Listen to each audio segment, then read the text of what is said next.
ان کے پاس BMW ہے, ان کے پاس جو ہے پرائیویٹ جیٹ ہے, ان کے پاس ہیلی کاپٹر ہے, سب کچھ ہے, لیکن سکون نہیں ہے. ایک اب مطلب نیند کی گولیاں لیتے ہیں پھر بھی نیند نہیں آتی. زندگی میں کوئی الٹیمیٹ گول نہ ہو تو پھر زندگی گول گول ہی ہوتی ہے. پاکستان کے جو لوگ ہیں, وہاں کی جو عوام ہے, وہ ان بنگلہ دیش اور انڈیا کے درمیان کوئی اگر میچ ہو تو وہ بنگلہ دیش کا ساتھ دیتے ہیں. انسان ہر وقت اس کا دماغ چل رہا ہے, سکون نہیں مل رہا. جب آپ دوسروں کو سکون دیں گے تو آپ کی زندگی میں سکون آئے گا. دوسروں کی زندگی بے سکون کر کے آپ کو کیسے سکون مل سکتا ہے؟ اچھا, پھر آپ کو دیکھ کے نہیں لگتا ہے کہ آپ 3 بچے کے والد ہیں, 30 سال ماشاءاللہ. یہاں آ کے وہ ساری تھکن دور ہو گئی. آپ کا ادارہ دیکھا, اسلامک ریسرچ سینٹر دیکھا, بچوں کو دیکھا, جو ان کا ڈسپلن ہے وہ مجھے بہت متاثر کیا. اس نے انسان مینٹلی طور پہ اتنا ڈسٹرب ہو رہا ہے. یہ گیجٹ کا دور, یہ میٹاورس کی دنیا, یہ ویب 3, 5G, یہ پتہ نہیں دنیا اب ہمیں کہاں لے کے جا رہی ہے. AI آ گیا. قرآن بھی سچا, ہمارا رب بھی سچا, رسول بھی سچے, قرآن بھی سچا, حضور کی حال سچی, اصحاب سچے, تو کوئی جھوٹا آدمی کیسے چل سکتا ہے اس میں؟ میں نے دیکھا ہے جہاں آزان بڑی دل نشین ہونا, وہاں لوگ ویسے ہی کھنچے چلے آتے ہیں. میں نے خود یورپ میں دیکھا کہ جب آزان کہیں کوئی شخص دے رہا ہو تو لوگ کھڑے ہو کے سن رہے ہوتے ہیں اور ان کی آنکھوں سے آنسو جاری ہوتے ہیں. ہمارے یہاں جو بھونپو لگا دیے جاتے ہیں نا, وہ بیچارہ نیند سے ہڑبڑا کے اٹھتا ہے کہ یہ کیا ہوا کیا میرے ساتھ. ماشاءاللہ آپ علماء میں مطلب آپ کو بڑی قدر کی نگاہ سے دیکھا جاتا ہے, سنا جاتا ہے. برٹش کے وقت جو ہے یہ سید پور میں 2 ریلوے کارخانہ, ایک ہاوڑا میں اور دوسرا یہ سید پور میں, جہاں سے کمپلیٹ ٹرین بنائی جاتی تھی. وہ صرف سمجھتے نہیں ہیں. جو رسپانس مجھے ملا وہاں پہ, تو اتنا رسپانس تو ہمارے شہر میں بھی نہیں ملتا کہ پبلک رسپانس جو تھا, یعنی ایک ایک شعر پہ جو داد تھی, جو گفتگو کو سمجھ رہے تھے, بہت چارج کراؤڈ ہوتا ہے یہاں کا. السلام علیکم ورحمۃ اللہ وبرکاتہ. الحمدللہ والصلاة والسلام علی رسول اللہ صلی اللہ علیہ وسلم. اما بعد, دور اور نزدیک, قریب اور بعید کے تمام احباب کو تہ دل سے مبارکباد پیش کرتا ہوں. ہمارے اسلامک میشن اسٹیڈیو میں آج زہ نصیب اور مطلب ماشاءاللہ آپ سب کو معلوم ہے, سوشل میڈیا میں آپ دیکھ رہے ہیں کہ پاکستان سے ہمارے ایک مہمان اور ان کے ساتھ پوری ٹیم وہ تشریف لائے ہیں بنگلہ دیش, اور یہ ان کا پہلا سفر ہے, دینی ان کا یہ سفر ہے. جناب محمد تسلیم رضا صاحب جو ادارہ تسلیمات کے بانی ہیں, اور ان سے انشاءاللہ تعالی کچھ باتیں ہم کرتے ہیں. موقع غنیمت ہے, آپ کو بھی یہ بھی معلوم ہے کہ بالکل اسٹوڈیو جو ہے وہ ہم نئے طور پہ شروع ہم نے کیا ہے, تو اس اعتبار سے میرے خیال سے بیرونی ممالک کے پہلے کوئی مہمان ہیں. ٹھیک ہے, چونکہ ابھی کچھ دن پہلے ہی ہم نے شروع کیا ہے, ابھی مکمل طور پہ ہم نے شروع نہیں کیا ہے. تو جناب محمد تسلیم رضا صاحب, آپ بنگلہ دیش, یہ آپ کا پہلا سفر ہے. بہت شکریہ شاہ صاحب, ہمارا پہلا سفر ہے اور بڑا مزیدار سفر ہے. ماشاءاللہ. میں جس علاقے سے بلانگ کرتا ہوں, میرا بچپن جہاں گزرا, وہاں سنتے آتے تھے کہ سید پور, چٹاگانگ, مطلب ان شہروں کی باتیں بچپن میں کانوں میں کہیں نہ کہیں موجود تھیں اور قصے بھی سنتے تھے, لیکن آ کر دیکھنا یہ ایکسپیرینس بالکل الگ تھا. بہت اچھا لگا کہ بڑی محبت ملی, بڑا پیار ملا, ایک اپنائیت سی فیل ہوئی, اجنبیت سی نہیں لگی. اصل میں ہماری جو زمین ہے بنگلہ دیش کی, یہ زرخیز زمین ہے اور چاروں طرف جو ہے وہ ہریالی ہے. آپ کو ایسا محسوس ہوگا کہ گرین کارپیٹ ہے اور اس پر ہم چل رہے ہیں, چاہے وہ ٹرین پر ہو یا فلائٹ پہ ہو. بالخصوص فلائٹ پہ جو ہے آپ جب اوپر سے دیکھیں گے تو آپ کو ایسا محسوس ہوگا کہ بالکل گرین کارپیٹ ہے اور ہم جو ہے اس کے اوپر سے چل رہے ہیں. ایسا ہی ہے شاہ صاحب. فلائٹ پہ کیسا لگا آپ کو, مطلب خصوص طور پر جب آپ ڈھاکے سے سید پور آئے؟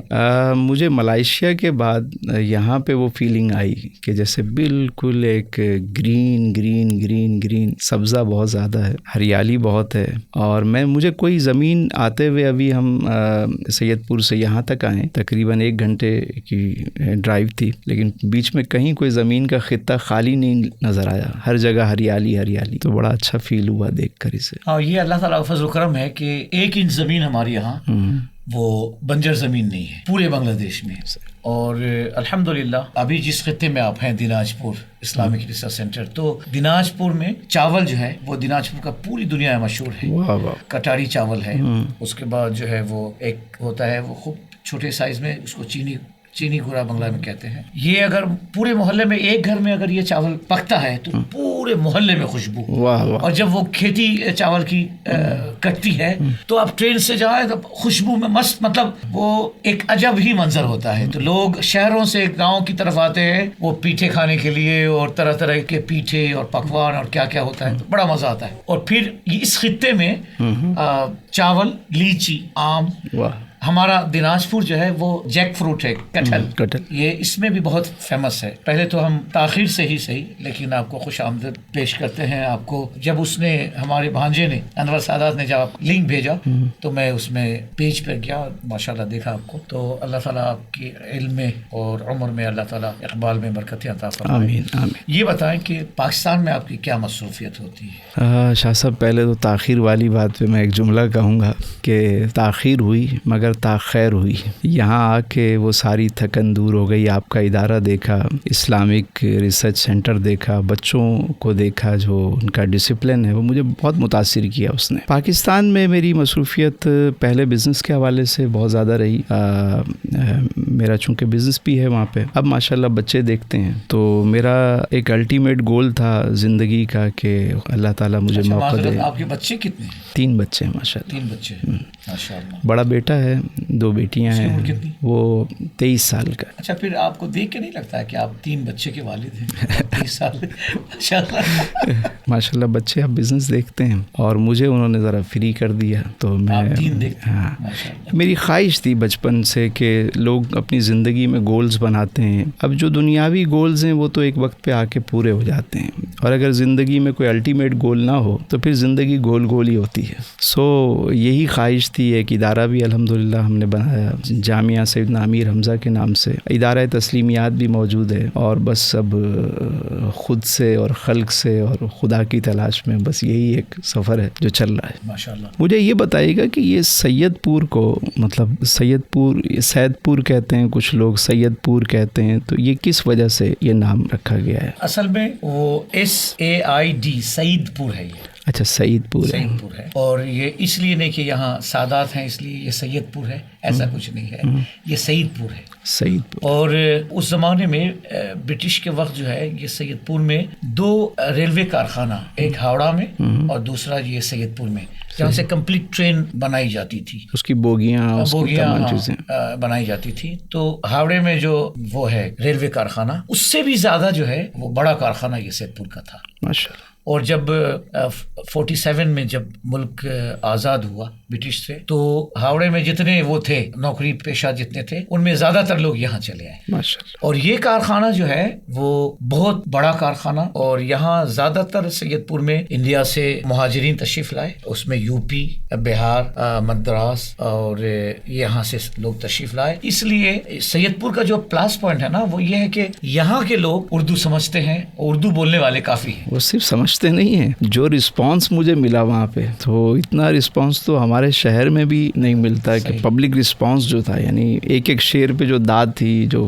گفتگو کو سمجھ رہے تھے, بہت چارج کراؤڈ ہوتا ہے یہاں کا. صحیح, اصل میں زندہ دل کے لوگ ہیں سید پور میں. اور ماشاءاللہ آپ کو معلوم ہے کہ سیاسی معاملات ہمارے یہاں ایسے رہے, اب تو الحمدللہ اللہ تعالیٰ کا فضل و کرم رہا کہ اچھا شروع سے یہاں کے جو اسلامی مائنڈیڈ ہیں, مطلب آپ نے سوال نہیں کیا لیکن میں خود ہی سے سوال کر رہا ہوں اور خود جواب دے رہا ہوں کہ جو اسلامی مائنڈیڈ یہاں بنگلہ دیش میں ہیں, صحیح, تو ان کا رجحان جو ہے پاکستان کی طرف بہت زیادہ رہا بنسبت انڈیا کے. لیکن جو سیاست میں جو فیس ہیں, ان کی سیاست رہی کہ تھوڑا سا دور رکھا جائے پاکستان سے بنگلہ دیش کو. لیکن چونکہ اللہ ایک, رسول ایک, کلمہ ایک, قرآن ایک, اور ہر چیز اپنے اصل کی طرف جاتی ہے. اور عربی میں کہتے ہیں کہ کل شیء یرجع الی اصلہ, ہر شے جو وہ اصل کی طرف ہی لوٹتی ہے. تو الحمدللہ ابھی اب سن کے آپ تعجب کریں گے کہ اگر کرکٹ کھیل میچ میں پاکستان اور انڈیا سے جب وہ کوئی کھیلا ہوتا ہے میچ میں, تو زیادہ تر بنگلہ دیشی جو ہے نا وہ پاکستان کو سپورٹ کرتے ہیں, پاکستان کو سپورٹ کرتے ہیں. اچھا, پھر ہم نے یہ بھی دیکھا کہ پاکستان کے جو لوگ ہیں, وہاں کی جو عوام ہے, وہ ان بنگلہ دیش اور انڈیا کے درمیان کوئی اگر میچ ہو تو وہ بنگلہ دیش کا ساتھ دیتے ہیں. تو یہ ایک فطری بات فطری چیز ہے کہ کلمہ جو ہے ہمیں کبھی الگ ہونے نہیں دیتا. بالکل. اور اللہ کی توحید اور اس کے حبیب علیہ السلام کی محبت, چاہے وہ نگرو ہو, چاہے وہ امریکن ہو اور عرب ہو, ایک ایسا پوائنٹ ہے جہاں ہم سب کے سب متحد ہو جاتے ہیں, وہ کلمہ ہے. تو الحمدللہ اللہ تعالیٰ کا فضل و کرم ہے. اچھا, یہ آپ کو میری ایک پلاننگ ہے, یہ آپ کو میں بتاؤں. 3 گھنٹے ہم تقریر کریں وہ نشہ وغیرہ کے خلاف, منشیات کے خلاف اور ڈرگ کے خلاف. اگر ہم 3 گھنٹے تقریر کریں تو بعض لوگوں کے قلوب پہ تو اثر کرتے ہیں, اور بعض لوگ جو ہے وہ ایک کان سے سنتے دوسرے کان سے ہٹا دیتے. لیکن اگر ڈاکٹر بتا دے پوزیشن جو ہے بہت خراب ہے, آپ اس کو چھوڑ دیجیے.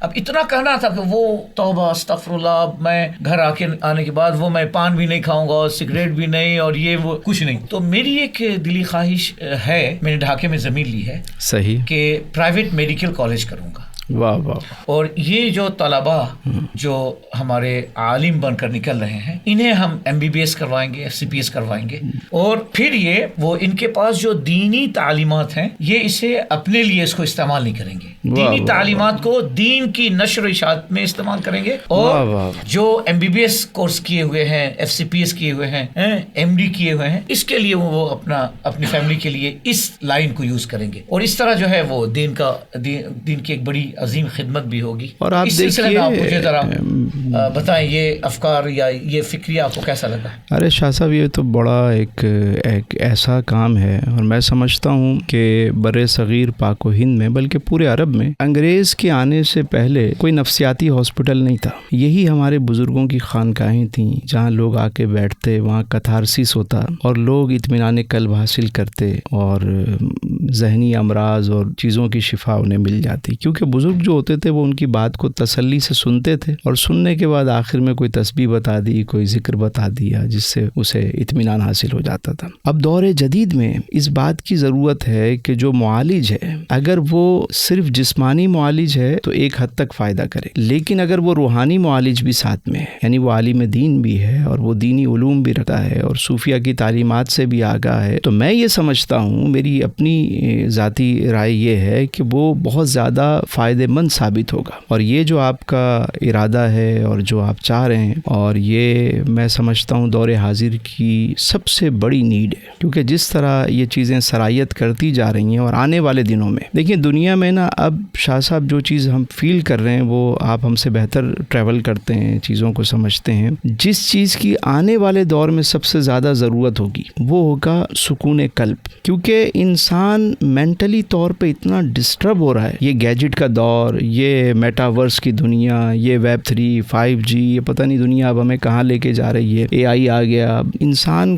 ہر وقت اس کا دماغ چل رہا ہے, سکون نہیں مل رہا. تو سکون کے لیے اسے کوئی ایسا ٹھکانہ چاہیے, کوئی ایسی خانقاہ چاہیے, کوئی ایسا کتھارسس سینٹر چاہیے جہاں ریہیبلیٹیشن ہو, جہاں پر وہ آئے, صرف دوائی نہ دی جائے بلکہ اس کی دلجوئی کی جائے, اسے دین کی طرف راغب کیا جائے. تو وہ کیا ہوگا جب بائی ہارٹ بائی چوائس بندہ ادھر آتا ہے نا, تو بہت بڑا چینج آتا ہے, کیونکہ وہ چورنگی گھوم کے آیا ہوا ہوتا ہے. وہ جب بدلتا ہے نا تو بہت کچھ بدل جاتا ہے پھر. صحیح, بالکل آپ نے فرمایا. میں بھی دنیا میں تقریباً 9 ممالک میں ہمارے ادارے ہیں ماشاءاللہ, اور امریکہ میں بھی ہمارے 2 ادارے ہمارے ہیں ماشاءاللہ. ابھی میں اپریل کی 2 تاریخ کو اعلیٰ حضرت ریسرچ اکیڈمی ایجپٹ قاہرہ میں قائم کیا.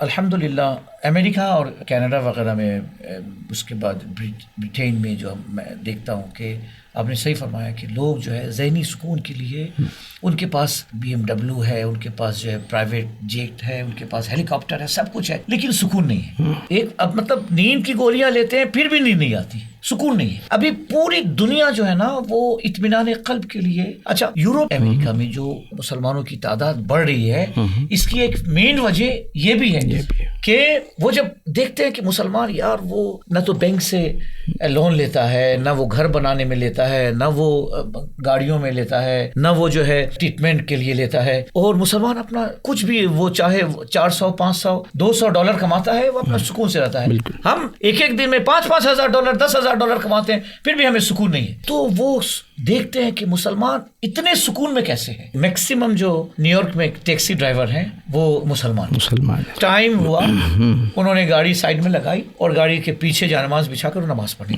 تو یہ جو مطلب یہ جو پریکٹس ہے مطلب ریلیجیس پریکٹس جو ہے اس سے ان کو اتنا سکون ملتا ہے. وہ دیکھ کر آپ یقین جانیں کہ کوئی دن ایسا نہیں ہوتا کہ غیر مسلم مسجدوں میں آ کر مسلمان نہیں.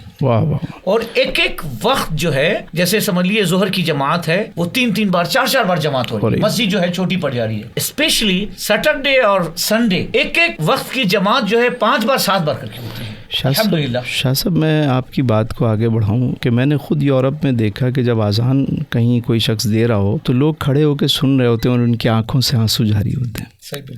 اذان کی تاثیر تو آج بھی وہی ہے, قرآن کی تاثیر تو آج بھی وہی ہے, لیکن کوئی دل سے دے. اور یہ جو مادی اشیاء ہیں نا شاہ صاحب, مثال کے طور پہ میں نے ایسے لوگ بھی دیکھے کہ روم ٹمپریچر جو ہے وہ بڑا مینٹین ہے, بیڈ بھی جو ہے نا ان کا میڈیکیٹڈ ہے, اور لائٹ بھی بڑی رومانٹک لگی ہوئی ہے, سب کچھ ہے, لیکن صاحب کو نیند نہیں آ رہی. وجہ کیا ہے؟ مادی چیزیں ہمیں سہولت تو دے سکتی ہیں, ہمیں وہ لگژری لائف تو ہمیں مل سکتی ہے, لیکن سکون کو اللہ نے اپنے پاس رکھا ہے. وہ اشیاء میں نہیں ہے, چیزوں میں ہم تلاش کرتے ہیں. سکون باہر کی چیز نہیں ہے, سکون تو اندر کی چیز ہے. اور سکون ہمیشہ جو ہے وہ بانٹنے سے ملتا ہے. جو لوگ سکون ڈھونڈ رہے ہوتے ہیں وہ باہر تو ملے گا نہیں, اور ملے گا باہر تو وہ اس صورت میں ملے گا جب آپ دوسروں کو سکون دیں گے تو آپ کی زندگی میں سکون آئے گا. دوسروں کی زندگی بے سکون کر کے آپ کو کیسے سکون مل سکتا ہے؟ تو جو یہ والا معاملہ ہے یہ سارا ہے ہی مطلب دل کا معاملہ ہے, روحانی معاملہ ہے. تو میں سمجھتا ہوں کہ صرف مغرب ہی نہیں, اب تو ہمارے ہاں بھی لوگ ایڈکشن جو اس کی ڈرگ کی ہو رہی ہے, یہاں بھی بے سکونی بڑھ رہی ہے. تو ایسے اداروں کی, ایسی جگہوں کی, اور وہ خانقاہی نظام جو ہمارے بزرگوں کا تھا اس کو نئے انداز میں دور حاضر کے تقاضوں کے مطابق لایا جائے تو وہ بھی سکون اور سکون کا اور اطمینان کا ایک ذریعہ. صحیح فرمایا آپ نے. اللہ تعالیٰ فرماتا ہے الا بذکر اللہ تطمئن القلوب, کہ اگر تم سکون چاہتے ہو تمہارے قلوب میں تو اللہ کا ذکر بڑھاؤ,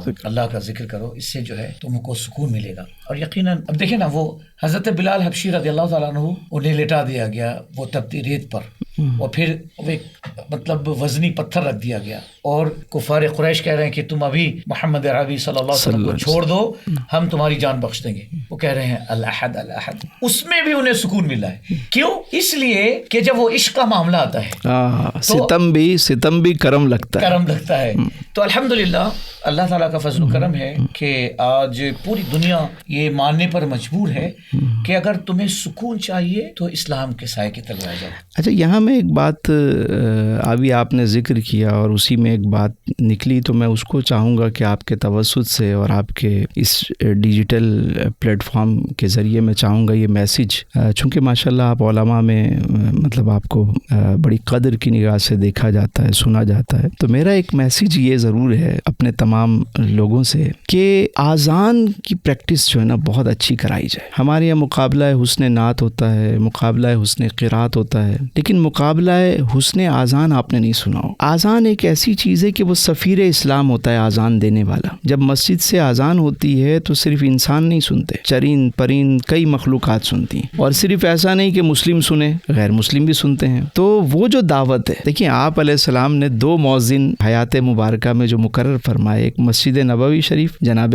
سیدنا بلال حبشی. وجہ کیا تھی کہ وہ سوز و گداز, عشق و مستی, جذب و شوق, روح بلالی جو ہے وہ, اور دوسرے جو مکے میں آپ نے حضرت ابو محذورہ رضی اللہ تعالیٰ عنہ کو, کیونکہ ان کی آواز میں ایک لحن تھا, بڑی پرسوز آواز تھی, تو مؤذن کا انتخاب جو آپ علیہ السلام نے کیا وہ اس میں بھی سیرہ مبارکہ میں یہ پہلو ملتا ہے کہ ہمیں مؤذن کے لیے بڑا اچھا مؤذن جو ہے وہ مقرر کرنا چاہیے. میں نے دیکھا ہے جہاں آذان بڑی دل نشین ہونا وہاں لوگ ویسے ہی کھنچے چلے آتے ہیں, اور ہمارے یہاں کیا پریکٹس ہوتی ہے جو بالکل ہی فارغ ہو اس کو مؤذن بنا دیا جاتا ہے. تو میرا خیال ہے کہ آپ کے پلیٹ فارم سے یہ میسیج بھی میں دینا چاہوں گا. ماشاءاللہ بہت شکریہ. ہم نے اس پہ ہمارے یہاں کام ہوتا ہے ماشاءاللہ, اور اذان کی پریکٹس جو ہے وہ کروائی جاتی ہے. وہ آپ نے جب یہ بات کی نا تو جیسے آپ نے شروع میں بتایا کہ اذان ہو رہی ہے اور لوگ رو یورپ میں دیہاتی رو رہے ہیں. اچھا وہ بغیر سمجھے رو رہے ہیں. سمجھے اگر وہ میننگ سمجھیں ہاں تب تو وہ میرے خیال سے وہ سر دیوار میں پٹکنا شروع کر دیں گے. اللہ اکبر. وہ ایک واقعہ یاد آیا مجھے کہ کوئی ایک کرسچن بادشاہ تھا, تو اس کی صاحبزادی جو تھی وہ جب اذان ہوتی تھی دروازے پاس جا کے کھڑی ہوتی تھی, اور وہ اذان سے اسے ایسی محبت تھی کہ وہ مسلمان ہونا چاہ رہی تھی اذان سننے کے بعد. مطلب وہ ہر صیغے کو اور ہر ورڈ کو اتنی محبت سے وہ سنتی تھی کہ وہ اذان سننے کے لیے بے قرار رہتی تھی. اور کبھی کبھی وہ یہ بھی کہتی تھی اپنے کرسچن والد سے کہ اگر 5 وقت کی جگہ اگر 50 وقت اذانیں ہوتی تو میں 50 وقت اذان. اللہ اکبر. تو ایک بار مؤذن صاحب جو ہے وہ چلے گئے اپنے چھٹی لے کر. اس کے بعد جو نئے مؤذن آئے ان کی اذان جو ہے وہ ایسی تھی اللہ وہ جو شہزادی جو تھی وہ کھڑکی اور دروازہ بند کرنا شروع کی, متنفر ہو گئے اور اپنے والد سے کہنے لگی کہ ہم اب مسلمان ہونے کی جو میری نیت تھی, جو پلاننگ تھی, ہم نے اس کو چینج کر لیا. یقیناً اذان جو ہے نا اس میں ابھی تو یورپ امریکہ میں وہ نہیں ہے, پرمیشن نہیں ہے مائک یوز کرنے, کہیں ہے, لیکن جہاں پرمیشن ہے تو راہی کھڑے ہو جاتے وہ اذان سننے کے لیے. اور اب لوگوں کو میں نے دیکھا ہے کہ بیچ راستے میں اپنے فن کے طور پہ وہ اذان دے رہے ہوتے ہیں کچھ مسلمان, تو لوگ وہاں کی میں بات بتا رہا ہوں. تو میری ٹریولنگ بہت رہی یورپ میں, تو میں نے آنکھوں سے دیکھا کہ وہ بندہ اذان دے رہا ہے کھڑے ہو کے اور لوگ رو رہے ہیں. تو وہ ہمارے بابا جی کہتے تھے کہ ہمارا قرآن بھی سچا, ہمارا رب بھی سچا, رسول بھی سچے, قرآن بھی سچا, حضور کی حال سچی, اصحاب سچے, تو کوئی جھوٹا آدمی کیسے چل سکتا ہے اس میں؟ رب پاک, رسول پاک, کتاب پاک, دین پاک, ان کی حال پاک, اصحاب پاک, تو کوئی ناپاک شخص کیسے ہو سکتا ہے؟ تو اگر کوئی پاک دل اذان دے اور صحیح طور پہ سیکھ کر دے, یعنی اس کو سمجھ کے, اور جو فن ہے ظاہر اذان ایک لہن ہے, تو اس کا اثر آج بھی اسی طریقے سے ہوتا ہے. ہم نے بالخصوص عرب ممالک میں اور آپ کے حرمین شریفین میں سبحان اللہ سبحان اللہ, تو برجستہ مطلب کشاں قدم اٹھ جاتے ہیں. ہاں ہم وہ عقائد کی بات نہیں کرتے ہیں, لیکن یہاں پہ جو ہے نہیں کر رہے ہیں, بلکہ یہاں ہے کہ ان کی اذان سن لیں تو ایسا لگتا ہے کہ مطلب سب کچھ نثار کرتے ہیں, قربان کرتے ہیں. اچھا, اذان کے ساتھ ایک اور چیز بھی ہے, ساؤنڈ سسٹم.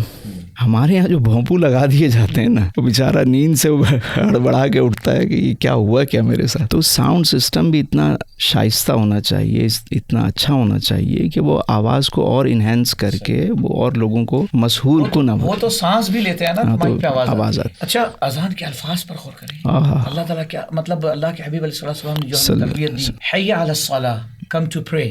بعض والے لفظ دیکھیے, حی علی الفلاح, کم ٹو سکسیس. اگر تم چاہتے ہو دنیا میں کامیابی, سبحان اللہ, اگر چاہتے ہو آخرت میں کامیابی چاہتے ہو, یہ جو تم جس چیز میں کامیابی سمجھ رہے ہو اس میں کامیابی نہیں ہے. کامیابی جو ہے, آؤ میرے گھر کی طرف آؤ, یہ اذان پکار رہی ہے. تو الحمدللہ, بہت بہت شکریہ, آپ تشریف لائے. اللہ تعالیٰ آپ کو جزائے خیر عطا فرمائے. اور ہم تقریباً 18 سے 20 کروڑ مسلمانوں کی طرف سے آپ کو تہ دل سے, آپ کی پوری ٹیم کو بہت شکریہ, اور ہمارے بھانجے کو بھی ماشاءاللہ, سہیل اشرفی صاحب, انور سعادات صاحب, عثمان صاحب, عثمان بھائی ہیں, اور ہمارے بہت پیارے ثنا خواں فیصل رضا قادری صاحب. اللہ تعالیٰ سبوں کی آمد کو قبول فرمائے, آپ کے اہل و عیال کو اللہ تعالیٰ اپنے حفظ و امان میں رکھے, اور ہمارے ہر عمل میں اخلاص رکھے. آمین آمین اخلاص آمین, یہ بنیادی چیز ہے, کنجی ہے. ہاں, اور اس لیے بخاری شریف کی سب سے پہلی حدیث جو ہے, انما الاعمال بالنیات, سبحان اللہ, تمہاری ہر چیز کا دار و مدار, جو تو عبادت ہو, ہر چیز کا دار و مدار اخلاص پر ہے, نیت پر ہے. اللہ تعالیٰ ہمیں حسن نیت عطا فرمائے. بہت بہت شکریہ. فی امان اللہ, اور اللہ تعالیٰ آپ کو سلامت رکھے. آپ کی پوری ٹیم کا شکریہ. جزاکم اللہ احسن الجزاء. والسلام علیکم ورحمۃ اللہ وبرکاتہ.